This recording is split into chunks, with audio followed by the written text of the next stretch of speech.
Story 4 in the Adventures of Sherlock Holmes by Sir Arthur Conan Doyle. The Boscombe Valley Mystery. We were seated at breakfast one morning, my wife and I, when the maid brought in a telegram. It was from Sherlock Holmes and ran in this way. Have you a couple of days to spare? Have just been wired for from the west of England in connection with Boscombe Valley tragedy. Shall be glad if you will come with me. Air and scenery perfect. Leave Paddington by the 11:15. What do you say, dear? Said my wife, looking across at me. Will you go? I really don't know what to say. I have a fairly long list at present. Oh, Anstruther would do the work for you. You've been looking a little pale lately. I think that the change would do you good, and you're always so interested in Mr. Sherlock Holmes's cases. I should be ungrateful if I were not, seeing what I gained through one of them, I answered. But if I'm to go, I must pack at once, for I have only half an hour. My experience of camp life in Afghanistan had at least had the effect of making me a prompt and ready traveller. My wants were few and simple, so that in less than the time stated I was in a cab with my valise, rattling away to Paddington Station. Sherlock Holmes was pacing up and down the platform, his tall, gaunt figure made even gaunter and taller by his long, grey travelling cloak and close-fitting cloth cap. "It is really very good of you to come, Watson," said he. "It makes a considerable difference to me, having someone with me on whom I can thoroughly rely. Local aid is always either worthless or else biased. If you will keep the 2 corner seats, I shall get the tickets." We had the carriage to ourselves, save for an immense litter of papers which Holmes had brought with him. Among these he rummaged and read, with intervals of note-taking and of meditation, until we were past Reading. Then he suddenly rolled them all into a gigantic ball and tossed them up onto the rack. "Have you heard anything of the case?" he asked.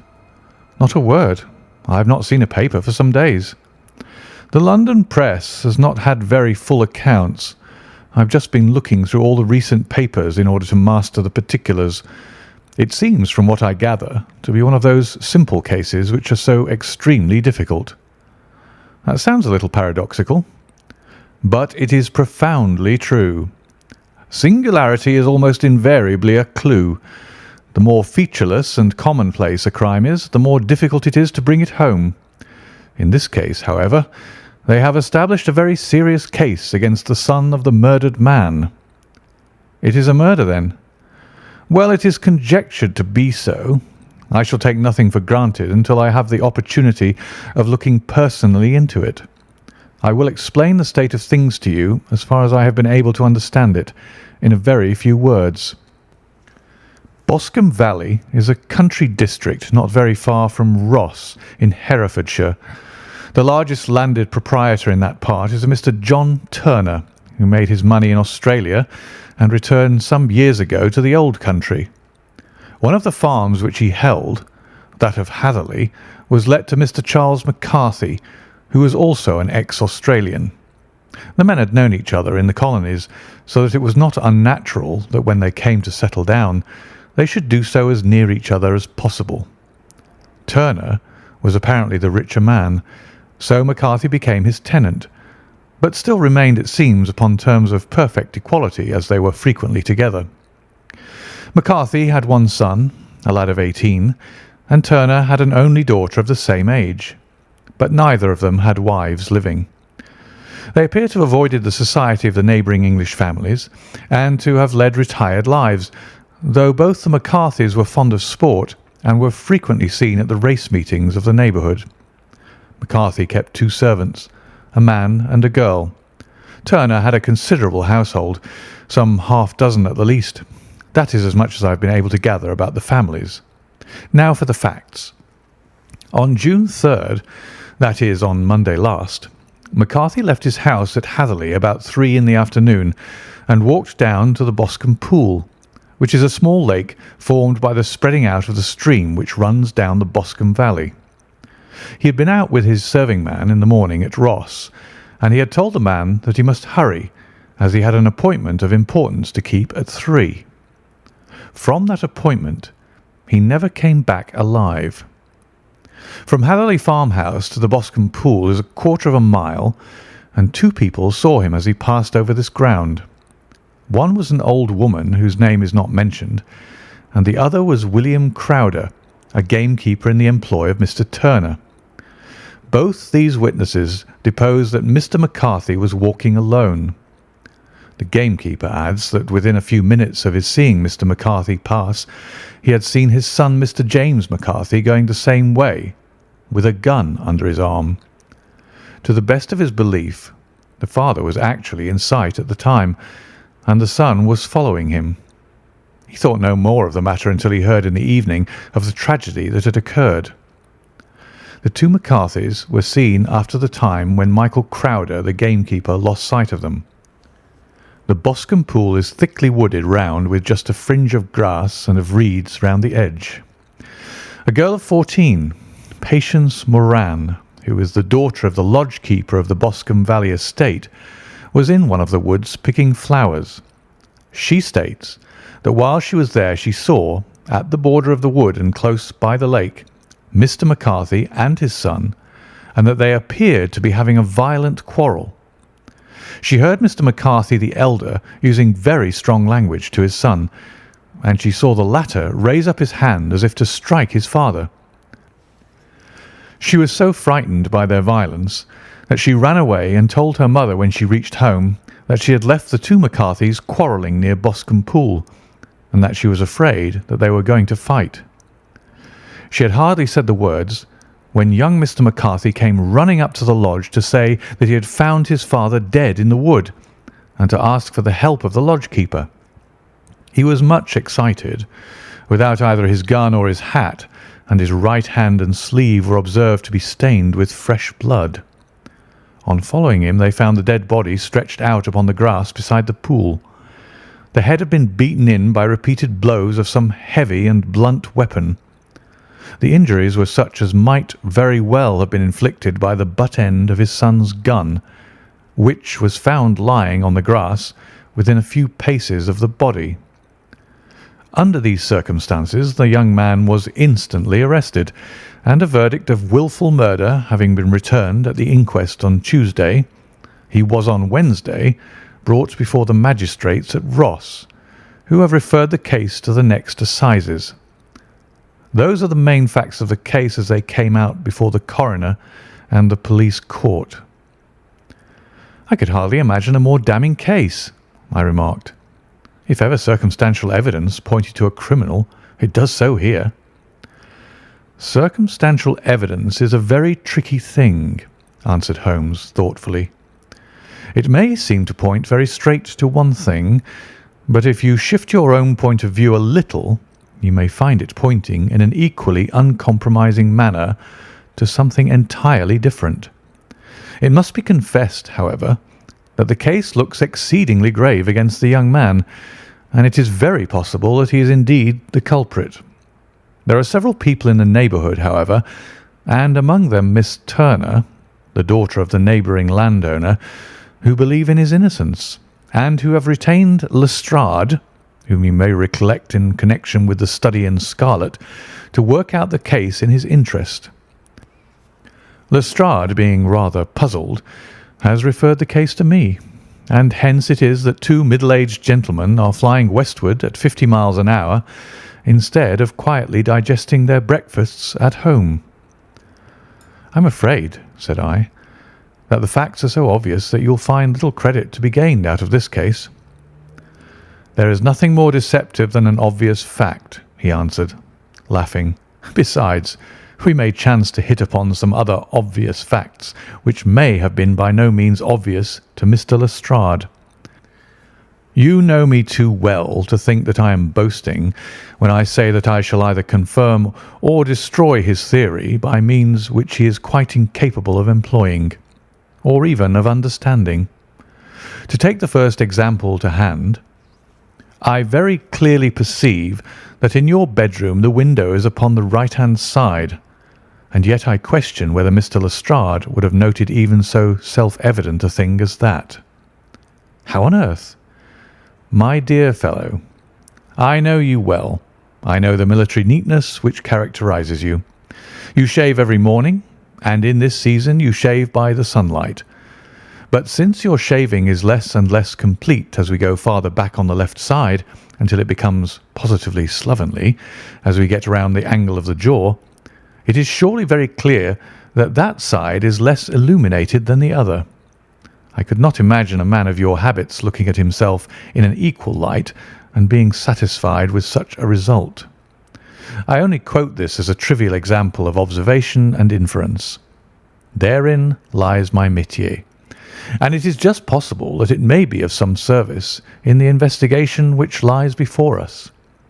There are one or two minor points which were brought out in the inquest, and which are worth considering. What are they?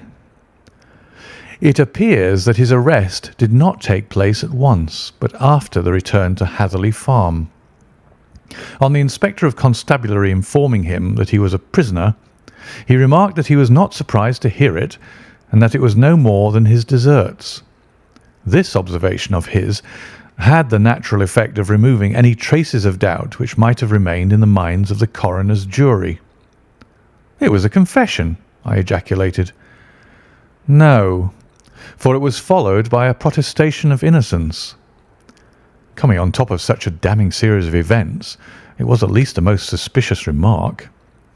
"On the contrary," said Holmes, "it is the brightest rift which I can at present see in the clouds. However innocent he might be, he could not be such an absolute imbecile as not to see that the circumstances were very black against him. Had he appeared surprised at his own arrest, or feigned indignation at it, I should have looked upon it as highly suspicious, because such surprise or anger would not be natural under the circumstances, and yet might appear to be the best policy to a scheming man. His frank acceptance of the situation marks him either an innocent man, or else as a man of considerable self-restraint and firmness. As to his remark about his deserts, it was also not unnatural if you consider that he stood beside the dead body of his father, and that there is no doubt that he had that very day so far forgotten his filial duty as to bandy words with him, and even, according to the little girl whose evidence is so important, to raise his hand as if to strike him. The self-reproach and contrition which are displayed in his remark appear to me to be the signs of a healthy mind rather than of a guilty one. I shook my head. "Many men have been hanged on far slighter evidence," I remarked. "So they have, and many men have been wrongfully hanged." "What is the young man's own account of the matter?" "It is, I am afraid, not very encouraging to his supporters, though there are one or two points in it which are suggestive. You will find it here, and may read it for yourself." He picked out from his bundle a copy of the local Herefordshire paper, and having turned down the sheet, he pointed out the paragraph in which the unfortunate young man had given his own statement of what had occurred. I settled myself down in the corner of the carriage and read it very carefully. It ran in this way: Mr. James McCarthy, the only son of the deceased, was then called and gave evidence as follows. "I had been away from home for 3 days at Bristol, and had only just returned upon the morning of last Monday, the 3rd. My father was absent from home at the time of my arrival, and I was informed by the maid that he had driven over to Ross with John Cobb, the groom. Shortly after my return, I heard the wheels of his trap in the yard, and, looking out of my window, I saw him get out and walk rapidly out of the yard, though I was not aware in which direction he was going. I then took my gun and strolled out in the direction of the Boscombe Pool, with the intention of visiting the rabbit warren, which is upon the other side. On my way, I saw William Crowder, the gamekeeper, as he had stated in his evidence, but he is mistaken in thinking that I was following my father. I had no idea that he was in front of me. When about 100 yards from the pool, I heard a cry of 'Cooey!' which was a usual signal between my father and myself. I then hurried forward and found him standing by the pool. He appeared to be much surprised at seeing me and asked me rather roughly what I was doing. conversation ensued which led to high words and almost to blows, for my father was a man of a very violent temper. Seeing that his passion was becoming ungovernable, I left him and returned towards Hatherley Farm. I had not gone more than 150 yards, however, when I heard a hideous outcry behind me, which caused me to run back again. I found my father expiring upon the ground with his head terribly injured. I dropped my gun and held him in my arms, but he almost instantly expired. I knelt beside him for some minutes and then made my way to Mr. Turner's lodge-keeper, his house being the nearest, to ask for assistance. I saw no one near my father when I returned, and I have no idea how he came by his injuries. He was not a popular man, being somewhat cold and forbidding in his manners, but he had, as far as I know, no active enemies. I know nothing further of the matter. The Coroner: Did your father make any statement to you before he died? Witness: He mumbled a few words, but I could only catch some allusion to a rat. The Coroner: What did you understand by that? Witness: It conveyed no meaning to me. I thought that he was delirious. The Coroner: What was the point upon which you and your father had this final quarrel? Witness: I should prefer not to answer.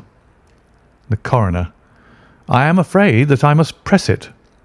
Witness: It is really impossible for me to tell you. I can assure you that it has nothing to do with the sad tragedy which followed. The Coroner: That is for the court to decide. I need not point out to you that your refusal to answer will prejudice your case considerably in any future proceedings which may arise. Witness: I must still refuse. The Coroner: I understand that the cry of "Cooey" was a common signal between you and your father. Witness: It was. The Coroner: How was it, then, that he uttered it before he saw you, and before he even knew that you had returned from Bristol? Witness, with considerable confusion: I don't know. A Juryman: Did you see nothing which aroused your suspicions when you returned on hearing the cry and found your father fatally injured? Witness: Nothing definite. The Coroner: What do you mean? Witness: I was so disturbed and excited as I rushed out into the open that I could think of nothing except of my father. Yet I have a vague impression that as I ran forward something lay upon the ground to the left of me. It seemed to me to be something grey in colour, a coat of some sort, or plaid perhaps. When I rose from my father, I looked round for it, but it was gone. Do you mean that it disappeared before you went for help? Yes, it was gone. You cannot say what it was? No, I had a feeling something was there. How far from the body? 12 yards or so. And how far from the edge of the wood? About the same. Then if it was removed, it was while you were within 12 yards of it?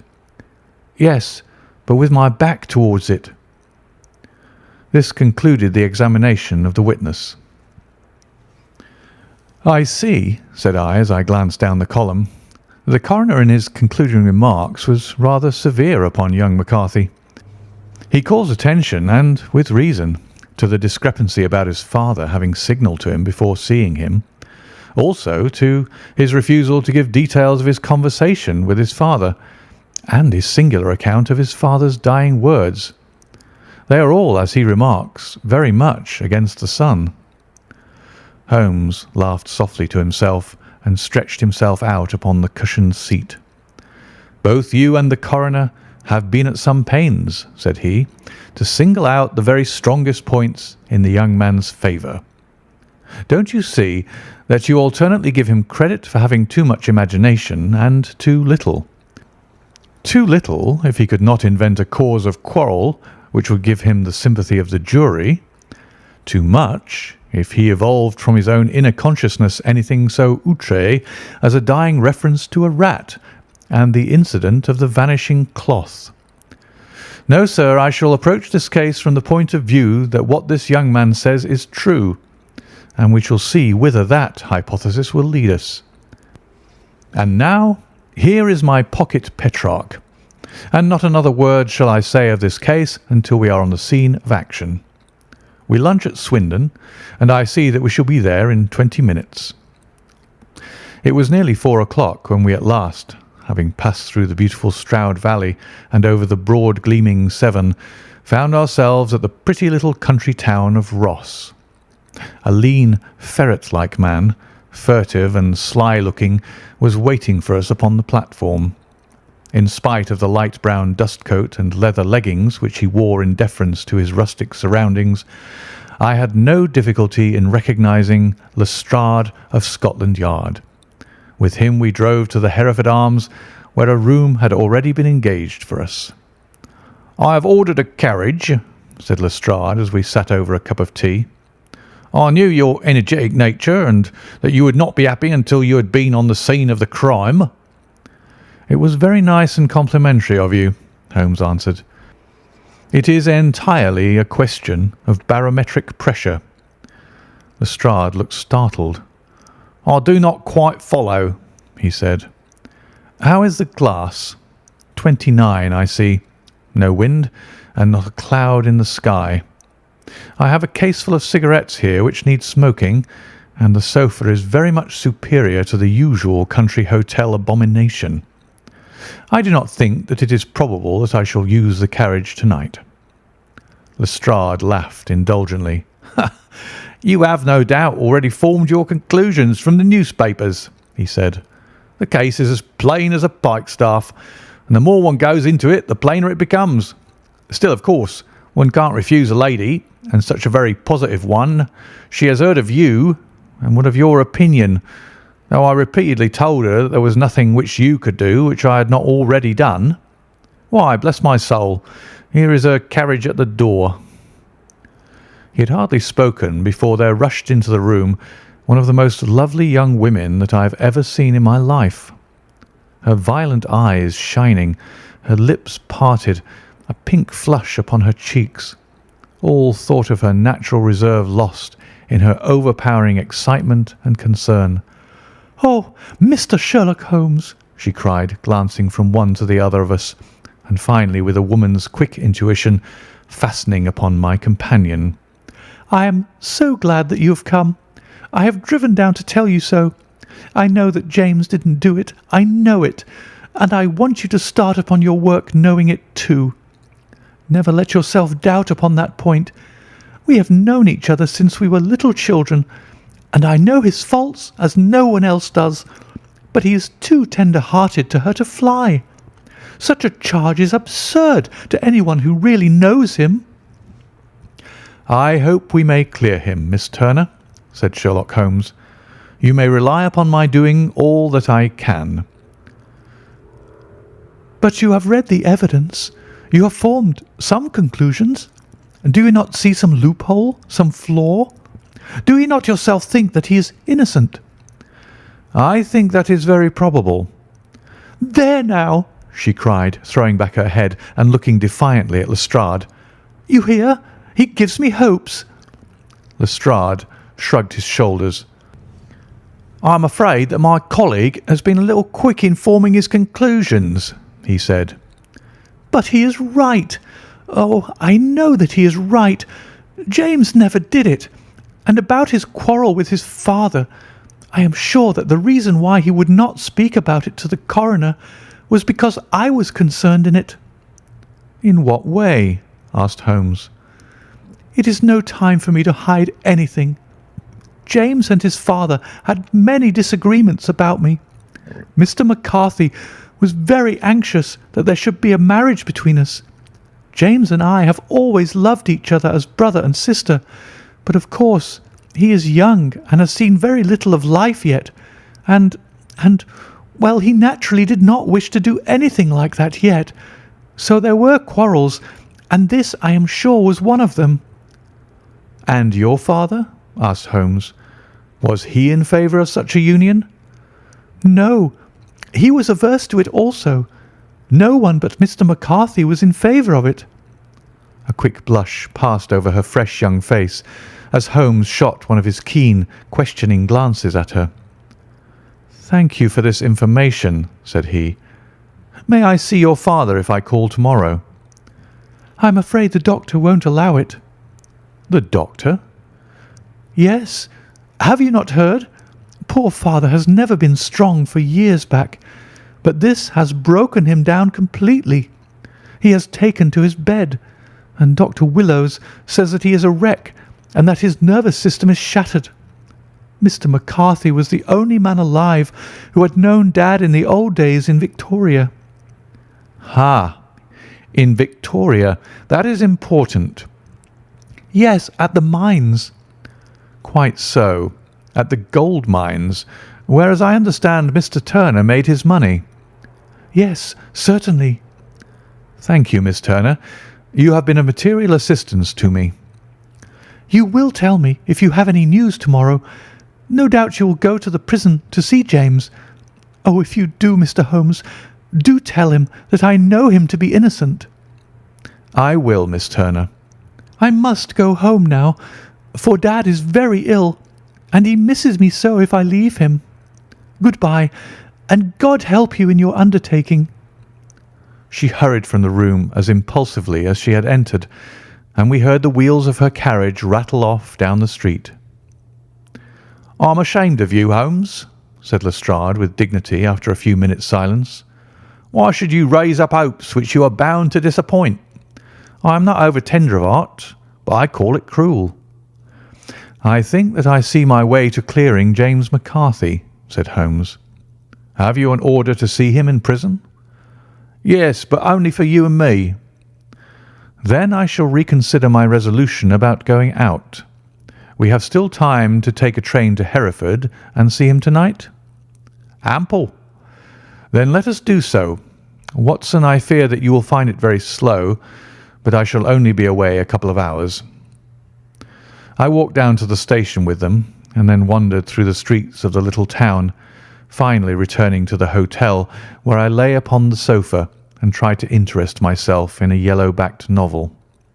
The puny plot of the story was so thin, however, when compared to the deep mystery through which we were groping, and I found my attention wander so continually from the action to the fact that I at last flung it across the room and gave myself entirely to a consideration of the events of the day. Supposing that this unhappy young man's story were absolutely true, then what hellish thing, what absolutely unforeseen and extraordinary calamity could have occurred between the time when he parted from his father and the moment when, drawn back by his screams, he rushed into the glade? It was something terrible and deadly. What could it be? Might not the nature of the injuries reveal something to my medical instincts? I rang the bell and called for the weekly county paper, which contained a verbatim account of the inquest. In the surgeon's deposition, it was stated that the posterior third of the left parietal bone and the left half of the occipital bone had been shattered by a heavy blow from a blunt weapon. I marked the spot upon my own head. Clearly such a blow must have been struck from behind. That was to some extent in favour of the accused, as when seen quarrelling he was face to face with his father.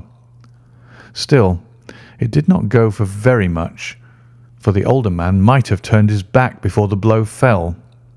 Still, it might be worthwhile to call Holmes' attention to it. Then there was the peculiar dying reference to a rat. What could that mean? It could not be delirium. A man dying from a sudden blow does not commonly become delirious.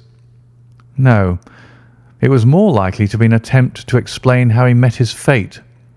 But what could it indicate? I cudgelled my brains to find some possible explanation, and then the incident of the grey cloth seen by young McCarthy. If that were true, the murderer must have dropped some part of his dress, presumably his overcoat, in his flight, and must have had the hardihood to return and to carry it away at the instant when the son was kneeling with his back turned, not a dozen paces off. What a tissue of mysteries and improbabilities the whole thing was! I did not wonder at Lestrade's opinion. and yet I had so much faith in Sherlock Holmes' insight that I could not lose hope as long as every fresh fact seemed to strengthen his conviction of young McCarthy's innocence. It was late before Sherlock Holmes returned. He came back alone, for Lestrade was staying in lodgings in the town. "The glass still keeps very high," he remarked as he sat down. "It is of importance that it should not rain before we are able to go over the ground. On the other hand, a man should be at his very best and keenest for such nice work as that, and I did not wish to do it when fagged by a long journey. I have seen young McCarthy." "And what did you learn from him?" "Nothing." "Could he throw no light?" "None at all. I was inclined to think at one time that he knew who had done it and was screening him or her, but I am convinced now that he is as puzzled as everyone else. He is not a very quick-witted youth, though comely to look at, and I should think sound at heart." "I cannot admire his taste," I remarked, "if it is indeed a fact that he was averse to a marriage with so charming a young lady as this Miss Turner." "Ah, thereby hangs a rather painful tale. This fellow is madly, insanely in love with her, but some 2 years ago, when he was only a lad and before he really knew her, for she had been away 5 years at a boarding school, what does the idiot do but get into the clutches of a barmaid in Bristol and marry her at a registry office? No one knows a word of the matter, but you can imagine how maddening it must be to him to be upbraided for not doing what he would give his very eyes to do, but what he knows to be absolutely impossible. It was sheer frenzy of this sort which made him throw his hands up into the air when his father, at their last interview, was goading him on to propose to Miss Turner. On the other hand, he had no means of supporting himself, and his father, who was by all accounts a very hard man, would have thrown him over utterly had he known the truth. It was with his barmaid wife that he had spent the last 3 days in Bristol, and his father did not know where he was. Mark that point. It is of importance. Good has come out of evil, however, for the barmaid, finding from the papers that he is in serious trouble and likely to be hanged, has thrown him over utterly and has written to him to say that she has a husband already in the Bermuda dockyard, so that there is really no tie between them. I think that that bit of news has consoled young McCarthy for all that he has suffered. But if he's innocent, who has done it? Ah, who? I would call your attention very particularly to 2 points. One is that the murdered man had an appointment with someone at the pool, and that the someone could not have been his son, for his son was away, and he did not know when he would return. The second is that the murdered man was heard to cry "Cooee" before he knew that his son had returned. Those are the crucial points upon which the case depends. And now let us talk about George Meredith, if you please, and we shall leave all minor matters until tomorrow. There was no rain, as Holmes had foretold, and the morning broke bright and cloudless.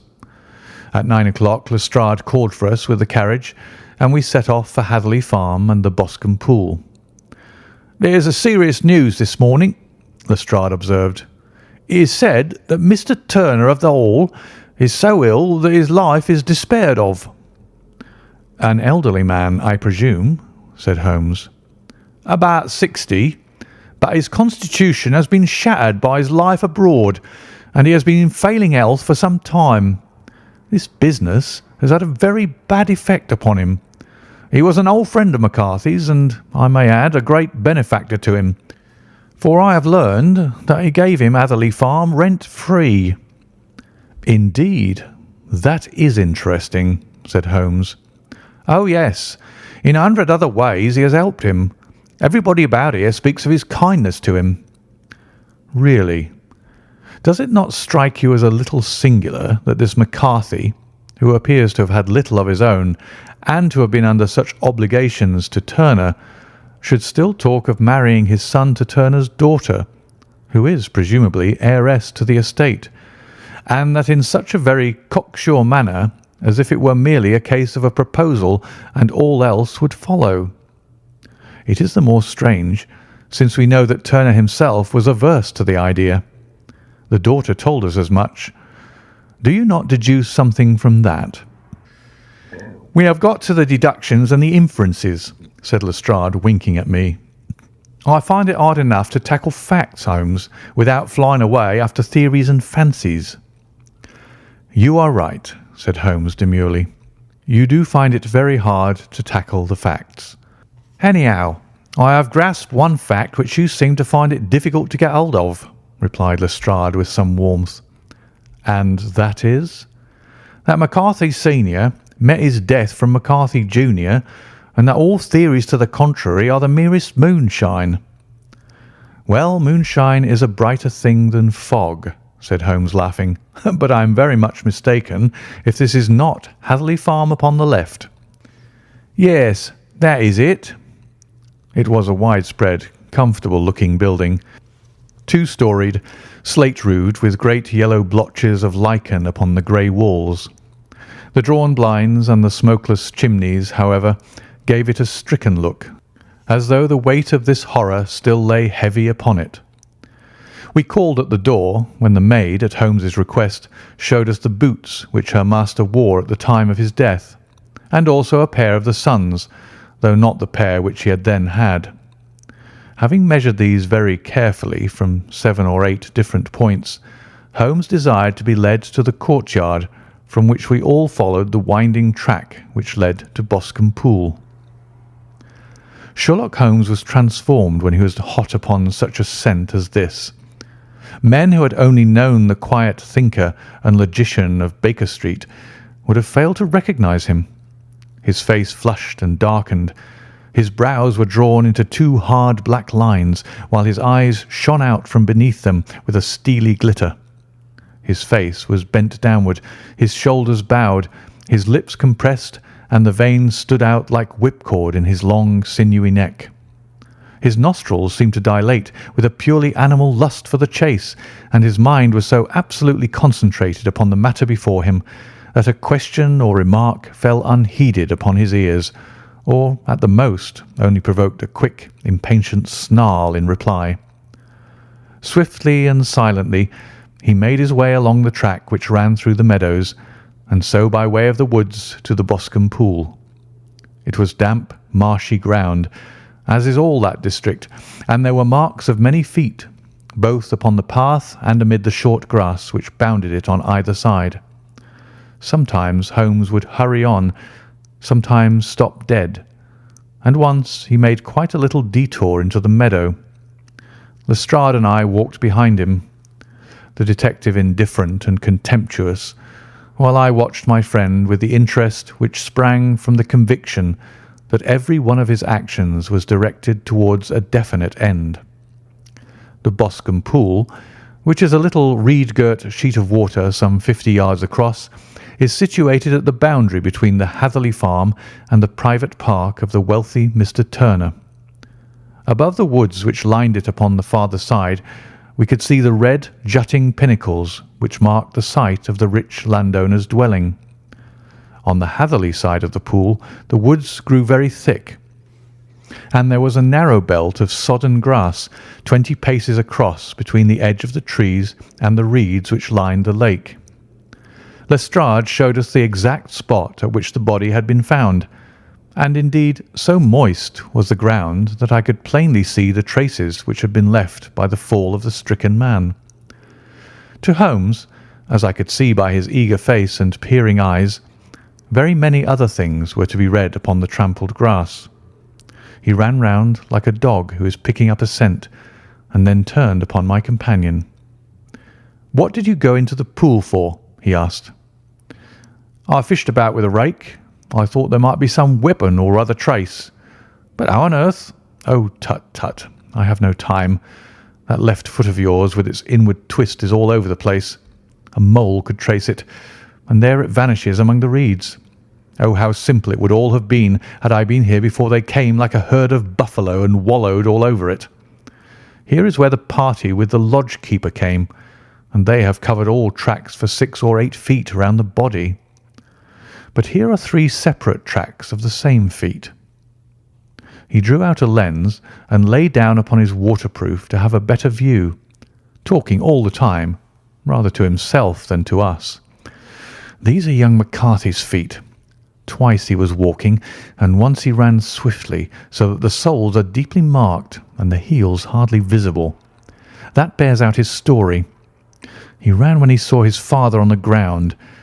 Then here are the father's feet as he paced up and down. What is this, then? It is the butt end of the gun as the son stood listening. And this? Ha! Ha! What have we here? Tiptoes? Tiptoes? Square, too, quite unusual boots. They come, they go, they come again. Of course, that was for the cloak. Now, where did they come from?" He ran up and down, sometimes losing, sometimes finding the track, until we were well within the edge of the wood and under the shadow of a great beech, the largest tree in the neighbourhood. Holmes traced his way to the farthest side of this and lay down once more upon his face with a little cry of satisfaction. For a long time he remained there, turning over the leaves and dried sticks, gathering up what seemed to me to be dust into an envelope, and examining with his lens not only the ground but even the bark of the tree as far as he could reach. A jagged stone was lying among the moss, and this also he carefully examined and retained. Then he followed a pathway through the wood until he came to the high road where all traces were lost. "It has been a case of considerable interest," he remarked, returning to his natural manner. "I fancy that this grey house on the right must be the lodge. I think that I will go in and have a word with Moran, and perhaps write a little note. Having done that, we may drive back to our luncheon. You may walk to the cab, and I shall be with you presently." It was about 10 minutes before we regained our cab and drove back into Ross, Holmes still carrying with him the stone which he had picked up in the wood. "This may interest you, Lestrade," he remarked, holding it out. "The murder was done with it." "I see no marks." "There are none." "How do you know, then?" "The grass was growing under it. It had only lain there a few days. There was no sign of a place whence it had been taken. It corresponds with the injuries. There is no sign of any other weapon." "And the murderer?" "Is a tall man, left-handed, limps with the right leg, wears thick-soled shooting boots and a grey cloak, smokes Indian cigars, uses a cigar holder, and carries a blunt penknife in his pocket. There are several other indications, but these may be enough to aid us in our search." Lestrade laughed. "I'm afraid that I am still a sceptic," he said. "Theories are all very well, but we have to deal with a hard-headed British jury." "Nous verrons," answered Holmes calmly. "You work your own method, and I shall work mine. I shall be busy this afternoon, and shall probably return to London by the evening train." "And leave your case unfinished?" "No, finished." "But the mystery?" "It is solved." "Who was the criminal, then?" "The gentleman I describe." "But who is he?" "Surely it would not be difficult to find out. This is not such a populous neighbourhood." Lestrade shrugged his shoulders. "I am a practical man," he said, "and I really cannot undertake to go about the country looking for a left-handed gentleman with a gammy leg. I should become the laughing-stock of Scotland Yard." "All right," said Holmes quietly. "I have given you the chance. Here are your lodgings. Goodbye. I shall drop you a line before I leave." Having left Lestrade at his rooms, we drove to our hotel, where we found lunch upon the table. Holmes was silent and buried in thought, with a pained expression upon his face, as one who finds himself in a perplexing position. "Look here, Watson," he said when the cloth was cleared. "Just sit down in the chair and let me preach to you for a little. I don't know quite what to do, and I should value your advice. Light a cigar and let me expound." "Pray do so." "Well, now, In considering this case, there are 2 points about young McCarthy's narrative which struck us both instantly, although they impressed me in his favour and you against him. One was the fact that his father should, according to his account, cry cooee before seeing him. The other was his singular dying reference to a rat. He mumbled several words, you understand, but that was all that caught the son's ear. Now, from this double point, our research must commence, and we will begin it by presuming that what the lad says is absolutely true. What of this cooee, then? Well, obviously it could not have been meant for the son. The son, as far as he knew, was in Bristol. It was mere chance that he was within earshot. The cooee was meant to attract the attention of whoever it was that he had the appointment with. But cooee is a distinctly Australian cry, and one which is used between Australians. There is a strong presumption that the person whom McCarthy expected to meet him at Boscombe Pool was someone who had been in Australia.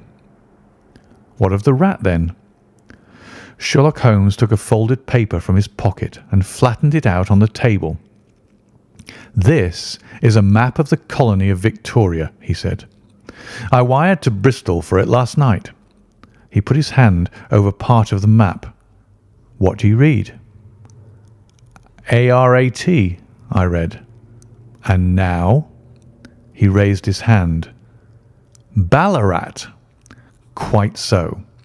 That was the word the man uttered, and of which his son only caught the last 2 syllables. He was trying to utter the name of his murderer, so-and-so of Ballarat." "It is wonderful," I exclaimed. "It is obvious. And now, you see, I had narrowed the field down considerably. The possession of a grey garment was a third point which, granting the son's statement to be correct, was a certainty. We have come now out of mere vagueness to the definite conception of an Australian from Ballarat with a grey cloak." "Certainly." "And one who was at home in the district, for the pool can only be approached by the farm or by the estate, where strangers could hardly wander." "Quite so. Then comes our expedition of today. By an examination of the ground, I gained the trifling details which I gave to that imbecile Lestrade as to the personality of the criminal." "But how did you gain them?" "You know my method. It is founded upon the observation of trifles. His height I know that you might roughly judge from the length of his stride. His boots, too, might be told from their traces." "Yes, they were peculiar boots." "But his lameness?" "The impression of his right foot was always less distinct than his left. He put less weight upon it. Why? Because he limped. He was lame." "But his left-handedness?" "You were yourself struck by the nature of the injury as recorded by the surgeon at the inquest. The blow was struck from immediately behind, and yet was upon the left side. Now, how can that be unless it were by a left-handed man? He had stood behind that tree during the interview between the father and son. He had even smoked there. I found the ash of a cigar, which my special knowledge of tobacco ashes enables me to pronounce as an Indian cigar. I have, as you know, devoted some attention to this, and written a little monograph on the ashes of 140 different varieties of pipe, cigar, and cigarette tobacco. Having found the ash, I then looked round and discovered the stump among the moss where he had tossed it. It was an Indian cigar of the variety which are rolled in Rotterdam." "And the cigar holder?" "I could see that the end had not been in his mouth. Therefore he used a holder.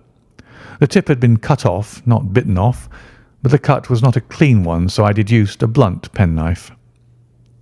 "Holmes," I said, "you have drawn a net round this man from which he cannot escape, and you have saved an innocent human life as truly as if you had cut the cord which was hanging him. I see the direction in which all this points. The culprit is—" "Mr. John Turner," cried the hotel waiter, opening the door of our sitting-room and ushering in a visitor. The man who entered was a strange and impressive figure. His slow, limping step and bowed shoulders gave the appearance of decrepitude, and yet his hard, deep-lined, craggy features and his enormous limbs showed that he was possessed of unusual strength of body and of character. His tangled beard, grizzled hair, and outstanding drooping eyebrows combined to give an air of dignity and power to his appearance, but his face was of an ashen white, while his lips and the corners of his nostrils were tinged with a shade of blue.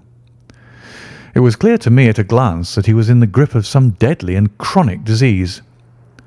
"Pray, sit down on the sofa," said Holmes gently. "You had my note?" "Yes. The lodge-keeper brought it up. You said that you wished to see me here to avoid scandal." "I thought people would talk if I went to the hall." "And why did you wish to see me?" He looked across at my companion with despair in his weary eyes, as though his question was already answered. "Yes," said Holmes, answering the look rather than the words. "It is so. I know all about McCarthy." The old man sank his face in his hands. "God help me," he cried, "but I would not have let the young man come to harm. I give you my word that I would have spoken out if it went against him at the assizes." "I am glad to hear you say so," said Holmes gravely. "I would have spoken now had it not been for my dear girl. It would break her heart. It will break her heart when she hears what I am arrested." "It may not come to that," said Holmes. "What?" "I am no official agent. I understand that it was your daughter who required my presence here, and I am acting in her interests. Young McCarthy must be got off, however." "I am a dying man," said old Turner. "I have had diabetes for years. My doctor says it is a question whether I shall live a month. Yet I would rather die under my own roof than in a jail." Holmes rose and sat down at the table with his pen in his hand and a bundle of paper before him. "Just tell us the truth," he said. "I shall jot down the facts, you will sign it, and Watson here can witness it. Then I could produce your confession at the last extremity to save young McCarthy. I promise you that I shall not use it unless it is absolutely needed." "It is as well," said the old man. "It's a question whether I shall live to the assizes, so it matters little to me. But I should wish to spare Alice the shock, and now I will make the thing clear to you. It has been a long time in the acting, but will not take me long to tell. You didn't know this dead man, McCarthy. He was the devil incarnate. I tell you that. God keep you out of the clutches of such a man as he. His grip has been upon me these 20 years, and he has blasted my life. I'll tell you first how I came to be in his power. It was in the early 60s at the diggings. I was a young chap then, hot-blooded and reckless, ready to turn my hand at anything. I got among bad companions, took to drink, had no luck with my claim, took to the bush, and, in a word, became what you call over here a highway robber. There were 6 of us, and we had a wild, free life of it, sticking up a station from time to time or stooping the wagons on the road to the diggings. Black Jack of Ballarat was the name I went under, and our party is still remembered in the colony as the Ballarat Gang. One day a gold convoy came down from Ballarat to Melbourne, and we lay in wait for it and attacked it. There were 6 troopers and 6 of us, so it was a close thing, but we emptied 4 of their saddles at the first volley. 3 of our boys were killed, however, before we got the swag. I put my pistol to the head of the wagon driver, who was this very man McCarthy. I wished to the Lord that I had shot him then, but I spared him, though I saw his wicked little eyes fixed on my face, as though to remember every feature. We got away with the gold, became wealthy men, and made our way over to England without being suspected. There I parted from my old pals and determined to settle down to a quiet and respectable life, I bought this estate, which chanced to be in the market, and I set myself to do a little good with my money, to make up for the way in which I had earned it. I married too, and though my wife died young, she left me my dear little Alice. Even when she was just a baby, her wee hands seemed to lead me down the right path as nothing else has ever done. In a word, I turned over a new leaf and did my best to make up for the past. All was going well when McCarthy laid his grip upon me. I had gone up to town about an investment, and I met him in Regent Street with hardly a coat to his back or a boot to his foot. "Here we are, Jack," says he, touching me on the arm. "We'll be as good as a family to you. There's two of us, me and my son, and you can have the keeping of us. If you don't, it's a fine, law-abiding country is England, and there's always a policeman within hail." Well, down they came to the West Country. There was no shaking them off, and there they have lived rent-free on my best land ever since. There was no rest for me, no peace, no forgetfulness. Turn where I would, there was this cunning, grinning face at my elbow. It grew worse as Alice grew up, for he soon saw I was more afraid of her knowing my past than of the police. Whatever he wanted he must have, and whatever it was I gave him without question. Land, money, houses, until at last he asked a thing which I could not give. He asked for Alice. His son, you see, had grown up, and so had my girl, and as I was known to be in weak health, it seemed a fine stroke to him that his lad should step into the whole property. But there I was firm. I would not have his cursed stock mixed with mine. Not that I had any dislike to the lad, but his blood was in him, and that was enough. I stood firm. McCarthy threatened. I braved him to do his worst. We were to meet at the pool midway between our houses to talk it over. When I went down there, I found him talking with his son. So I smoked a cigar and waited behind a tree until he should be alone. But as I listened to his talk, all that was black and bitter in me seemed to come uppermost. He was urging his son to marry my daughter, with as little regard for what she might think as if she were a slut from off the streets. It drove me mad to think that I and all that I held most dear should be in the power of such a man as this. Could I not snap the bond? I was already a dying and a desperate man, though clear of mind and fairly strong of limb. I knew that my own fate was sealed, but my memory and my girl, both could be saved if I could but silence that foul tongue. I did it, Mr. Holmes. I would do it again. Deeply as I have sinned, I have led a life of martyrdom to atone for it. But that my girl should be entangled in the same meshes which held me was more than I could suffer. I struck him down with no more compunction than if he had been some foul and venomous beast. His cry brought back his son, but I had gained the cover of the wood, though I was forced to go back to fetch the cloak which I had dropped in my flight. That is the true story, gentlemen, of all that occurred. "Well, it is not for me to judge you," said Holmes, as the old man signed the statement which had been drawn out. "I pray that we may never be exposed to such temptation." "I pray not, sir. And what do you intend to do?" "In view of your health, nothing. You are yourself aware that you will soon have to answer for your deed at a higher court than the assizes. I will keep your confession, and if McCarthy is condemned, I shall be forced to use it. If not, it shall never be seen by mortal eye, and your secret, whether you be alive or dead, shall be safe with us." "Farewell, then," said the old man solemnly. Your own deathbeds, when they come, will be the easier for the thought of the peace which you have given to mine." Tottering and shaking in all his giant frame, he stumbled slowly from the room. "God help us," said Holmes after a long silence. "Why does fate play such tricks with poor helpless worms? I never hear of such a case as this that I do not think of Baxter's words and say, 'There but for the grace of God goes Sherlock Holmes.'"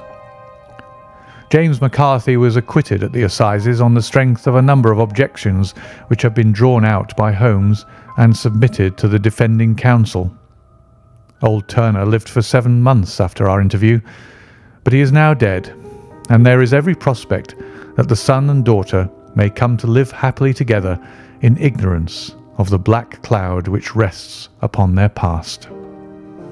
End of the Boscombe Valley Mystery.